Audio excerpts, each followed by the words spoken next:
noite, meus amores.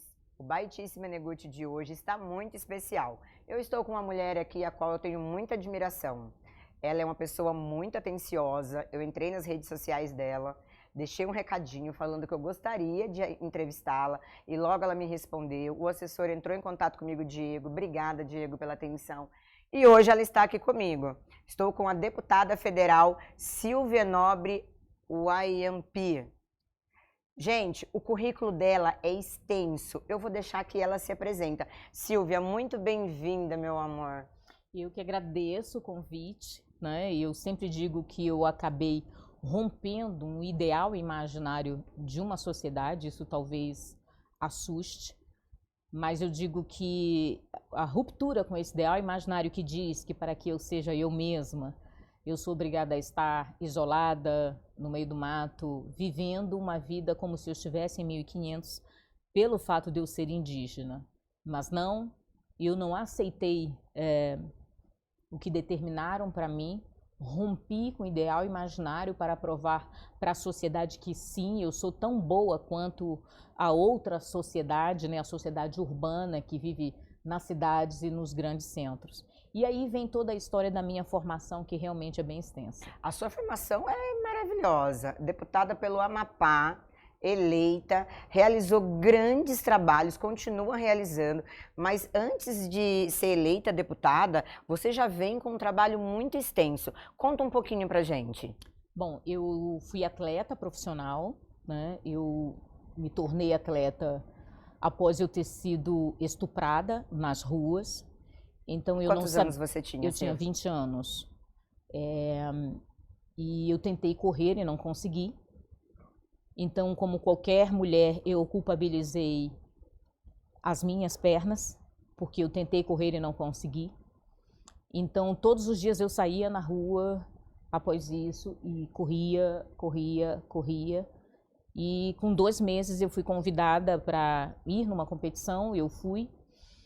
E lá eu fui o 7º lugar geral e eles premiavam os 10 melhores. Foi aí que eu recebi um convite para fazer um teste para o Vasco da Gama. Passei e me tornei uma atleta profissional. Que arraso! Com a força das minhas pernas, eu paguei os meus estudos. Com a força das minhas pernas, eu consegui transformar a minha vida e a vida dos meus filhos. Porque aos 14 anos eu fugi. Né? Eu saí do meu estado, eu fugi da minha realidade, de uma realidade de abandono e segregação que o estado vive até hoje. Não só o meu estado, mas toda a região norte brasileira. E eu preferi ser menina de rua, mendiga, do que viver a vida que estava destinada para mim. Você rompeu barreiras ali, né? Você quebrou um ciclo. E ter sobrevivido às ruas, ter sobrevivido à mendigância, isso foi eu digo que foi um experimento humano, né? Então eu consegui transformar a minha vida e a vida dos meus filhos. Uau! E depois dos 20 anos, depois que você se tornou atleta, nessa época, você já fazia faculdade de fisioterapia? Não, eu depois de ganhar alguns prêmios, dos meus prêmios foi conseguir a colocação numa instituição de ensino superior. Eu já era formada em artes anteriormente, né? E aí, em 2003, eu estava fazendo a Escola Superior de Guerra, eu estudava política e estratégia. Foi para o Exército? Depois que eu fui para o Exército. Aí eu fui fazer a fisioterapia, cursei fisioterapia, fui fazer especialidade em anatomia, biomecânica, fisiologia do exercício. Depois eu ingressei num laboratório de pesquisa para pesquisar a interação de drogas com radiofármacos. Eu fui estudar na UERJ, na Universidade do Estado do Rio de Janeiro, onde eu fazia minhas pesquisas na área de medicina nuclear, né? E estudava o Tecnésio 99NM. Foi daí que veio o amor por pesquisas? Foi. Aí nasceu, então, o amor por pesquisas. Isso. Então, assim, conheci o meio científico, vivenciei o meio científico. Hoje eu posso dizer que eu sou uma ex-pesquisadora. E isso abriu a minha mente para muitas coisas. E, na época, como eu só me dedicava às pesquisas e trabalhava ao mesmo tempo com esporte de alto rendimento, meu marido, né, na época, falou assim para mim, seu sonho sempre foi ser dona de casa. Porque eu passei a minha vida inteira com uma espada na mão, lutando, e eu tinha esse sonho, né? Poder viver para casa, cuidar da família. E aí ele me fez uma proposta. Fica em casa, larga tudo. Eu banco tudo e você só estuda. Você aceitou? Aceitei. Aceitei que assim eu ia realizar o meu sonho. Para uma mulher tão... 3 meses depois ele foi sequestrado e assassinado e eu fui passar fome com os meus filhos. Meu Deus. E aí veio uma outra etapa na minha vida. Ter que enfrentar a solidão, o abandono, o desespero. E estudei. 3 anos depois, então, eu passei para o Exército Brasileiro e me transformei na primeira mulher indígena a ser oficial das Forças Armadas no Brasil. Olha que superação, hein? A primeira mulher indígena a entrar no Exército. E quanto tempo você ficou no Exército depois? Eu fiquei 7 anos, sendo que o outro ano eu fui convocada para fazer a transição de governo do ex-presidente, né, do Jair Messias Bolsonaro. Então, eu fui uma das 4 mulheres convocadas por ele para fazer a transição de governo. Depois, eu iniciei como secretária nacional de saúde, atuei como secretária nacional de saúde, aí atuei como secretária da saúde indígena, coordenava mais de 34 distritos federais de saúde e um orçamento de 1 bilhão e 800 milhões de reais. Como que você conseguia administrar tudo isso? Com pulso de ferro. Fiscalizando, fazia visitas inopinadas aos finais de semana em qualquer lugar do Brasil onde tivesse assistência a povos indígenas. Nós tínhamos, à época, 68 casas de saúde, né, que faziam acolhimento a esses povos. E eu visitava de surpresa aos finais de semana cada um deles. E isso fazia com que, inclusive, as pessoas me odiassem, porque eu checava, inclusive, se aquele contrato, por exemplo, que eu tinha em mãos, dos quais eu havia mandado o dinheiro para determinada região, se, por exemplo, a manutenção de um ar-condicionado havia sido feita. Então, existem imagens minhas na imprensa de eu fiscalizando e pegando irregularidades contratuais, subindo e mexendo em ar-condicionado, subindo na escada. Era a minha função fiscalizar. Mulher com pulso de ferro mesmo. E isso me rendeu, eu já fui feita refém, sofri 2 tentativas de assassinato e isso tudo é por conta da minha atuação. Você sofreu 2 tentativas de assassinato. Quando aconteceu com a Mariellen? É Mariellen, né? Isso. O nome dela? Quando aconteceu dela ser assassinada, você sentiu mais medo? Você falou, nossa, acho que essas pessoas não estão para brincadeira. Ou não? Não, eu já vivia violência o suficiente na minha vida para não ter medo. Não é o medo da morte, é o medo de morrer sem dar resposta para a sociedade. E é desse medo que eu tenho. Da morte, não? Não, da morte não. Eu já perdi tudo no passado. Eu tive uma família dilacerada. Eu tive que me refazer do zero várias vezes. E se preciso for, eu começo do zero de novo, sem nenhum problema. Ah, eu sempre falo isso também. Se for necessário também, eu recomeço novamente. E assim, as pessoas muitas das vezes me perguntam, mas você é índia mesmo? Mas o que é o índio? O indígena, ele é só aquela pessoa que vive desnuda, que não sabe falar o português, que está isolado no meio da mata? Ou será que se ele estudar, ele perde a identidade dele? O que a sociedade quer para mim? Ou o que a sociedade imputa sobre mim? Você sofreu preconceito por você ser índia? Sim, sim. Mas nada que me causasse tamanho sofrimento. Então, hoje, eu posso dizer que eu estou numa sociedade que, independente da forma como ela me tratar, eu vou responder para ela. E eu digo que eu sou reflexo das minhas dificuldades. Quer ver um exemplo? Como eu disse, eu sou uma fisioterapeuta, que tenho várias especialidades. E uma delas, por exemplo, eu sou formada em transporte aeromédico. Adulto, neonatal, pediátrico. Eu sou formada em defesa química, biológica, radiológica e nuclear. Eu sou formada em salvaguarda e segurança pela ONU. Eu sou formada em gestão financeira e orçamentária em organizações públicas. É 1000 coisas que ela consegue fazer. E isso é admirável. A gente tem uma mulher no Brasil que nos representa. Você me representa como mulher, não só como profissional, mas como pessoa, como mulher, pela sua história de superação, de batalha. Quantas vezes você caiu e quantas vezes você levantou mais forte? A gente estava falando que a ferida, o sofrimento, ele não pode ser maior, né? Ele também não pode ser esquecido. Você usou o sofrimento para você se tornar cada vez mais forte. Eu digo assim, quando eu entrei para o Exército, pelo fato de eu ser atleta, eu tinha certeza que iam me mandar para a escola de educação física, onde eu era conhecida, mas me mandaram para um hospital, o Hospital Central do Exército, e lá eu digo que eu conheci dentro do CTI tudo aquilo que eu precisava saber sobre o significado da vida, sobre o significado da morte. Foram as maiores dores ali? Eu passei a viver a dor da morte do meu marido dentro de CTI. Eu vivia isso todos os dias ali.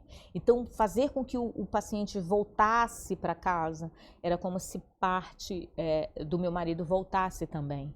Né? Que aquelas famílias iriam receber de volta a pessoa que eles amavam, pessoa, por exemplo, que eu nunca recebi.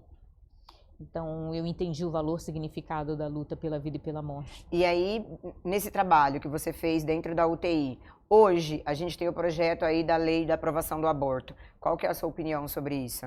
Eu sou contra o aborto. Eu sou contra o aborto porque eu venho de uma sociedade, eu venho de uma descendência de um povo que no passado sacrificava crianças que nasciam com problemas. E eu tive um irmão, porque ele faleceu há pouco tempo, mas ele viveu, ele foi um tetraplégico que sobreviveu também ao abandono, se transformou num grande artista plástico e tudo que ele tinha por conta justamente da sua arte, ele vivia da sua arte, ele pintava com a boca. E meu irmão Pituco conseguiu ensinar ao nosso povo que um deficiente físico ele pode muitas coisas. E aos poucos o meu povo foi mudando a sua percepção quanto crianças que tinham problemas. Mas isso a gente ainda vê em algumas sociedades indígenas que ainda mantêm culturas que acabam de certa forma, atentando contra a dignidade humana. Silvia, vamos voltar um pouquinho. Na época que você foi estuprada, se você tivesse engravidado, com a cabeça que você tem hoje, você teria o bebê? Eu teria que ter, né? Porque eu ia fazer aborto onde? Eu iria fazer o quê?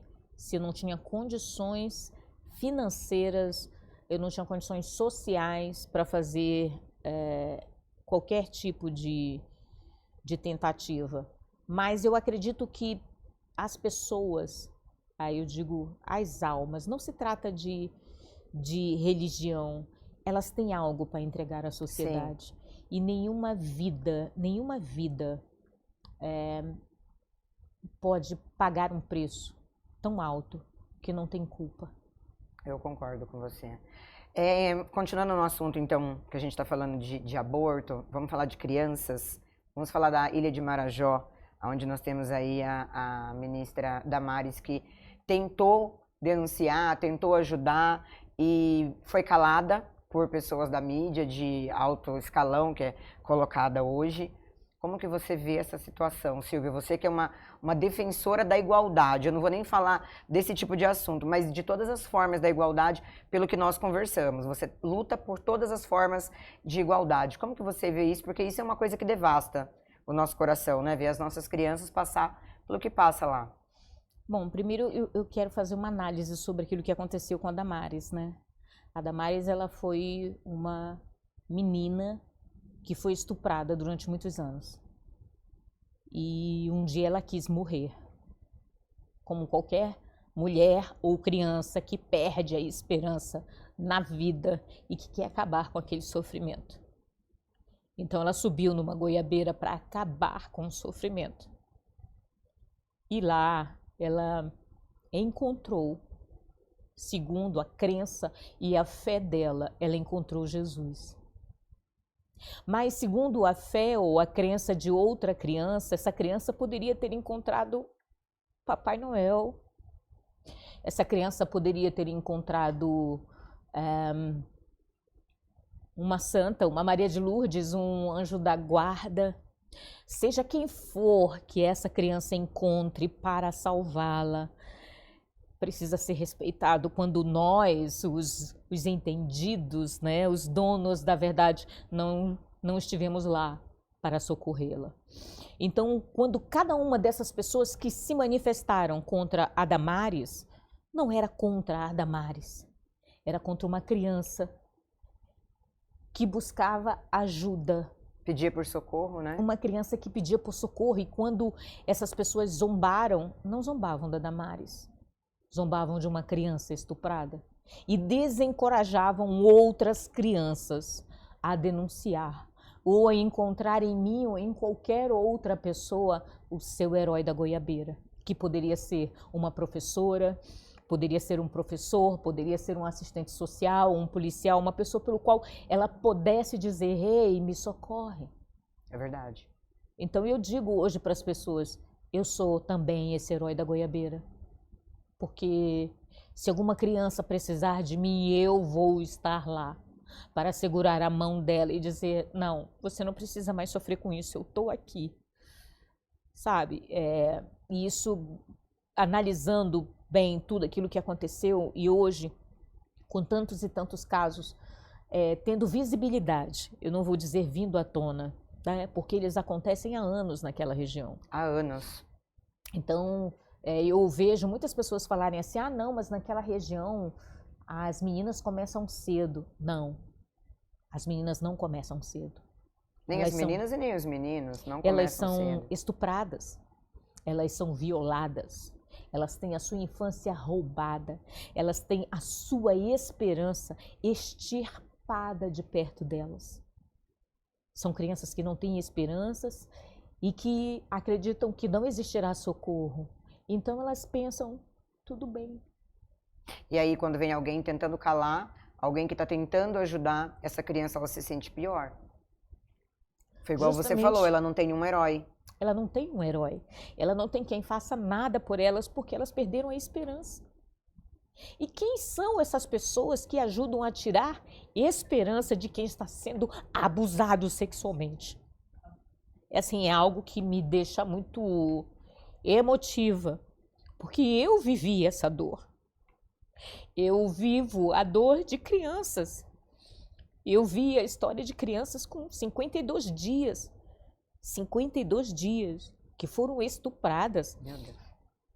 Sabe, a Polícia Federal no meu estado, no ano passado, prendeu 9 integrantes de uma organização criminosa que vendia meninos por WhatsApp.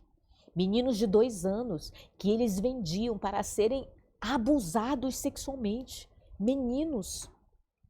Por que eu falo meninos? Ninguém deve ser abusado sexualmente. Ninguém, concordo. Mas quando você imagina que o corpo de um homem não foi feito para ser deflorado, nem o da mulher, da forma como o fazem no norte, sim, mas não para aquele toque.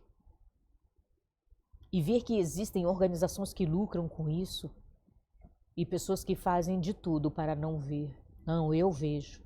Eu escuto o grito de crianças. Damares, por que você acha que não tem nenhuma ação do governo para, pelo menos, melhorar essa situação? Porque eu acredito que está tão avançado que para acabar, eu acho que demora um pouco, mas para fazer algo, para melhorar a situação dessas crianças, desses pais também, porque eu estava vendo uma reportagem que o próprio pai levou a menina de 11 anos de barco até um outro barco para a menina, para vender a filha por R$1.000. Desenvolvimento econômico. Nós não temos desenvolvimento econômico no norte. E é justamente aí que é o grande X da questão. A quem interessa não desenvolver essa área? Quem lucra com isso?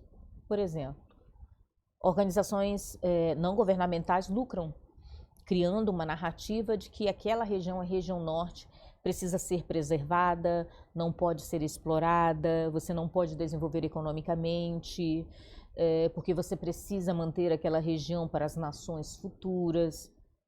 Mas isso tudo em detrimento de um povo. Né? Então, nós, sem sabermos, ou a maior parte da sociedade que vive no sul, no sudeste ou no centro-oeste, acredita que preservando a região amazônica do jeito que está, eles estão exatamente ajudando a salvar o mundo, mas na realidade estão condenando mulheres, estão condenando crianças, né, a serem vendidas, a serem molestadas. Traficadas. Olha, você imagina que nós não podemos nem ter uma estrada, não podemos asfaltar uma estrada, não podemos sequer derrubar uma árvore. Não temos estrada nem para fugir dos nossos estupradores. Então, a quem nós estamos defendendo? Não, não é o povo brasileiro, não é as crianças do Norte, não são as meninas e as mulheres do Norte. Nós estamos defendendo interesses internacionais que querem manter a estabilidade econômica de seus próprios países. Nem que para isso eles tenham que criar narrativas ou colocar dinheiro investindo isso para que aquela região não se desenvolva, justamente para que o Brasil não seja uma potencialidade econômica a ponto de concorrer com eles no mercado. Olha, vai muito além, né? Vai muito além. Vai muito além. E com tudo isso, quais são os seus maiores projetos como deputada? Bom, eu inicialmente, a minha pauta, que foi meu mote de campanha, foi desenvolvimento econômico. E aí eu esbarrei num pedido de socorro de um pai que pedia justiça por causa da filha de 7 anos que havia sido sequestrada, estrangulada, estuprada, morta e jogada no matagal. E ele me pedia justiça, mas eu não podia fazer com que a Estefânia voltasse para casa. E eu precisava dar uma resposta para aquele pai, eu precisava dar uma resposta para a sociedade, para aquelas famílias, para as famílias das crianças violadas. E acabei entrando na Comissão de Segurança Pública e Combate ao Crime Organizado, apresentando propostas de lei. E dos meus maiores sucessos agora foi a aprovação do PL, que dobra a pena nos casos dos crimes sexuais praticados contra crianças. Então, passou na Câmara, foi votado por unanimidade, passou pela Comissão de Segurança Pública, foi ao plenário, foi votado, aprovado e já tramita no Senado, e agora nós esperamos essa aprovação final do Senado Federal e eu acredito que sim, será aprovado.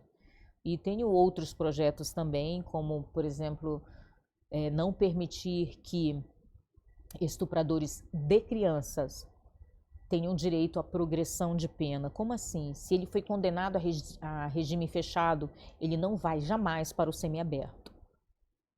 Então quer dizer que nós vamos dar segunda chance para estupradores?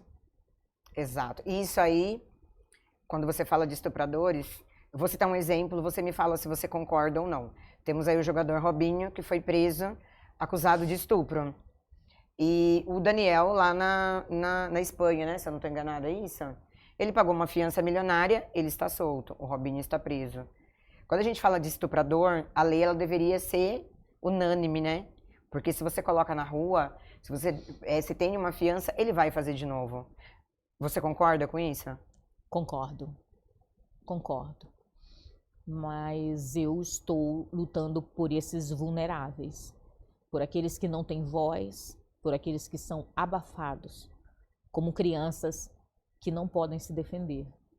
Eu posso me defender, eu posso gritar por mim, eu posso denunciar. E uma criança?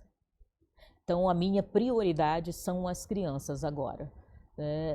Tem um outro projeto meu que vai passar pela Comissão também de Segurança Pública, pela Educação e pela CCJ, que transforma em crime, sim, a hipersexualização de crianças, a erotização de crianças em escolas públicas e privadas e eventos públicos ou privados. Quer dizer, então, que você vai ensinar para uma criança a como ser sexy, rebolar, achar que a manipulação do seu corpo, a erotização do seu corpo é normal naquela idade. Não. Estão transformando crianças em presas fáceis para abusadores, a ponto delas acharem que qualquer tipo de toque pode ser normal. Perfeito, concordo plenamente com você. Silvia, o PL é um partido, aliás, é o único partido que tem um projeto para a mulher. Essa foi uma das perguntas que eu sempre fiz para todo mundo que faz parte do PL, porque foi um dos motivos que me incentivou a me filiar no partido. Quando você foi se filiar num partido, você se baseou nisso também, por ser um partido que defende a mulher? Você tem algum projeto para nós mulheres? Porque é isso que a gente está falando das crianças, da vulnerabilidade, a gente não pode esquecer da violência que existe dentro de casa, né? Tanto física, doméstica, quanto também a violência emocional. Você tem algum projeto também referente a isso? Bom, eu tenho alguns projetos e alguns são baseados dentro daquela percepção das quais eu já vivi e trabalhei. Eu tive a oportunidade de trabalhar com mulheres com câncer. E uma delas é quando a mulher muitas das vezes retira a mama ou ela faz a extração de um tumor e ela perde parte da sua auréola. Nós entramos com um projeto de lei, né, que a gente fala sobre a hiperpigmentação aureolar, né, que isso seja incluído no SUS como uma das medidas de proteção à mulher, né? E é um dos meus projetos, né, que agora eu espero que ele passe agora no plenário. Existem outros projetos, né, que a gente faz para que a mulher possa se desenvolver economicamente na área do empreendedorismo, mas eu sempre conto com o auxílio de toda uma equipe, principalmente para a região norte, né, onde as mulheres muitas das vezes não podem se desenvolver economicamente. Eu tenho trabalho no Quilombo do Mel da Pedreira, né, divulgando a produção de mel de abelhas sem ferrão, que é uma produção de mulheres e de homens, né, de toda aquela comunidade, mas são ações muito específicas e que sim, nós fazemos com que isso transforme a vida de mulheres. Ah, mas tem uma coisa que eu queria falar. Pode falar. Muita gente, eu vi muitas críticas dizendo que eu havia votado contra o projeto de lei que no ano passado, que falava sobre igualdade salarial entre homens e mulheres. E eu votei contra. Aí você vai dizer, Silvia, você foi contra? Vou perguntar, Silvia, você foi contra? Como assim? Primeiro que eu não vou mentir para mulheres. Como é que eu vou falar para mulheres e aprovar uma lei que estão fingindo que estão criando naquele momento? Porque a lei já existe desde 1954. Ela só precisa ser cumprida. Olha só. A lei já existia. E quem é que tem essa informação, né? Então, como a lei já existia, como é que eu vou inventar a roda novamente? Eu vou estar mentindo para as mulheres. Eu vou estar mentindo para uma sociedade. E isso seria a prova de que eu fugi da escola e não é verdade. Não li. Ao contrário. E não li. Então, assim, é preciso muita leitura para você entender. Se a lei já existe, por que eu estou votando nela novamente? Se ela já existe. Quer dizer, então, que eu vou ter que compactuar com uma mentira para a sociedade? Não, eu votei contra ela, porque a lei já existe. E eu sou igual, por exemplo, eu fui militar e eu ganhava o mesmo salário que todos os outros homens. E eu fazia o mesmo serviço que todos os outros homens. Mas a gente sabe que não acontece isso na prática em muitas empresas. Sim, mas aí depende de cada uma de nós cobrar a lei que já existe desde 1954. Então, mentir para uma sociedade, porque a gente vai tentar fazer com que a sociedade acredite que foi neste governo que a lei foi criada. Não vou mentir para a sociedade, eu não posso fazer isso. Porque eu desafio a sociedade a procurar a lei. Ah, mas você votou contra. Votei contra porque a mentira. Votei contra a mentira. Você votou contra a mentira. Porque a lei já existe desde 1954. Não foi contra ela que eu votei. Eu votei contra a falácia, a tentativa de enganar mulheres na atualidade. Corretíssima. Deputada, temos aí também um outro projeto que está dando o que falar. Esses dias na rádio eu estava dando a notícia sobre isso, que é uma lei aí que permite que a maconha seja legalizada. O que você pensa sobre isso? Eu sou contra a legalização de drogas. Nós vemos uma sociedade corrompida, vítima e que vive sobre o cárcere do narcotráfico. Por exemplo, nós vemos que existem populações em favelas, por exemplo, no Rio de Janeiro, ou em áreas de palafitas na Amazônia brasileira, cujo tráfico tomou aquela região. Com certeza. E essas pessoas não têm mais o seu direito de ir e vir garantido. Elas não têm liberdade. Elas estão reféns. E quando a gente fala na legalização de drogas ou quanto à liberação da maconha para fins medicinais, história, balela. É tudo uma operação do narcotráfico querendo legitimar o seu trabalho para uma maior facilidade. Por exemplo, eu vejo muitas pessoas falando sobre o canabidiol para fins medicinais. Se eu, enquanto uma representante do povo, sou contra, eu preciso entregar alguma alternativa para a sociedade que quer usar o canabidiol. Mas existe uma outra planta, que é a Trema micrantha blumi, que é o pau-fogo, a candiúva, que foi descoberto por estudos no Brasil, que é uma planta brasileira, que possui o canabidiol, mas não possui o THC, que é o alucinógeno da maconha. Então a maconha... A planta que é alucinógena, qual que é mesmo? É a maconha. Na realidade é uma substância que tem nela que é o THC. THC. E o canabidiol, que é utilizado para fins medicinais. Então eu preciso entregar uma outra resposta para a sociedade. Então eu reuni com cientistas que hoje estão numa fase de patentear o canabidiol do fruto das flores da Trema micrantha blumi. Então eu procurei vários cientistas para que a gente pudesse estar atuando nessas questões. Então, no momento em que eu me levantar ou estender a minha mão dizendo eu sou contra, porque eu preciso também apresentar uma outra solução. Você ainda não se manifestou quanto a isso? Não, já me manifestei várias vezes, inclusive em audiências públicas que discutiam a utilização do canabidiol. Por exemplo... E você deve ser bastante criticada. Eu sou, mas eu me preparei cientificamente. Se todos falam sobre ciência, eu também fui uma cientista e eu procuro encontrar soluções para a sociedade. E é isso que a gente faz. Tá certo. Seu trabalho é maravilhoso. Você viu que como passa rápido, né? Porque a gente tem um bate-bola antes de terminar o programa e eu gostaria de fazer com você esse bate-bola. Mas desde já eu gostaria de deixar o convite para você voltar novamente, para a gente fazer um programa com mais tempo. Eu sei que você está super corrida hoje, porque você tem voo.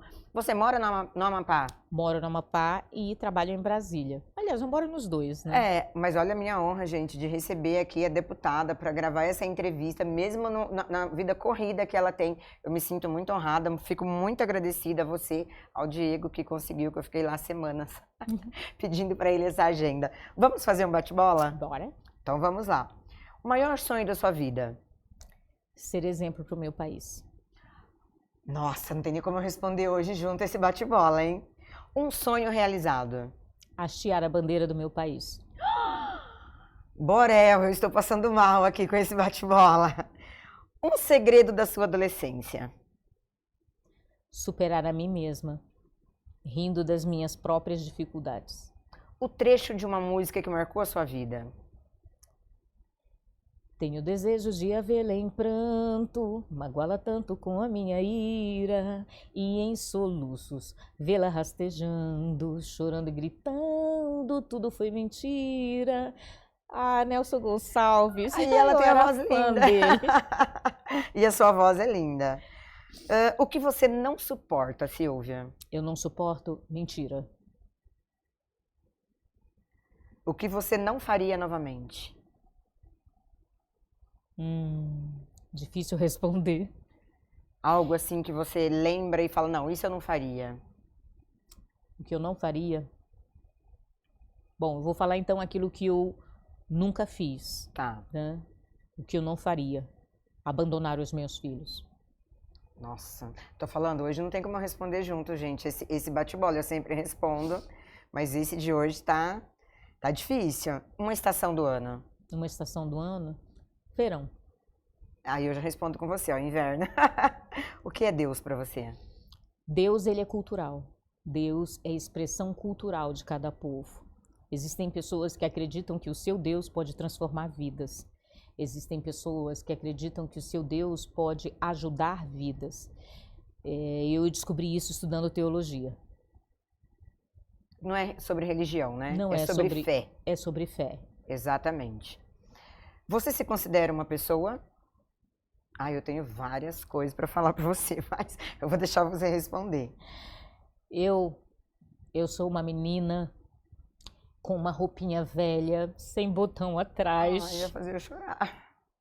E que carrega consigo uma espada na mão e que acredita que pode mudar o mundo. E que é valente. É essa pessoa que eu acredito que eu sou. Eu não me vejo uma grande cientista, uma grande fisioterapeuta. Eu sou só uma menina com vontade de mudar o mundo.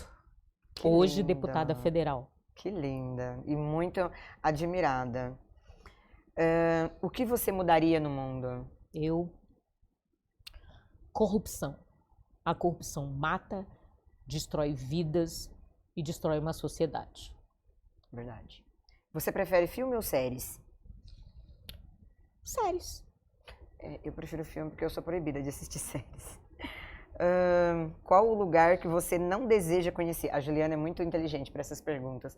O lugar que você não desejaria conhecer? A China comunista.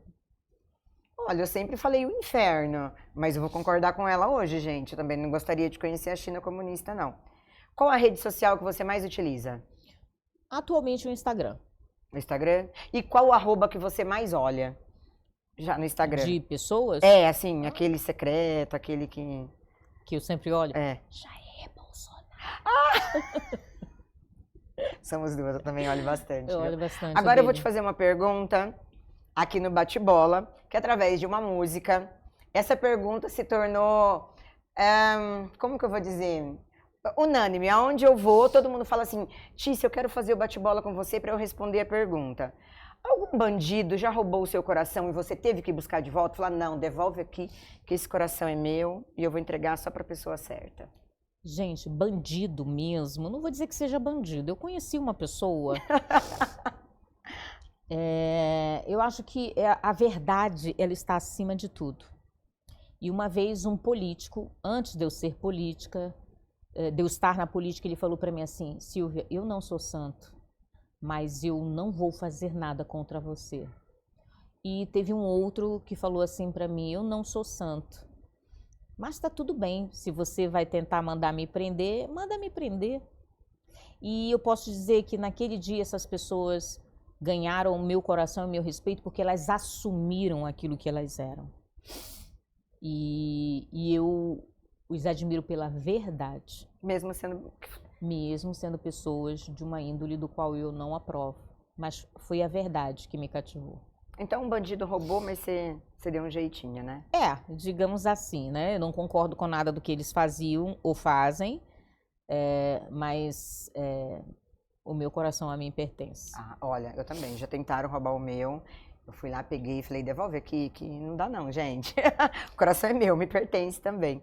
Silvia, meu amor, muito obrigada. Obrigada pelo convite. Eu já era sua fã, sua admiradora e hoje eu sou muito mais.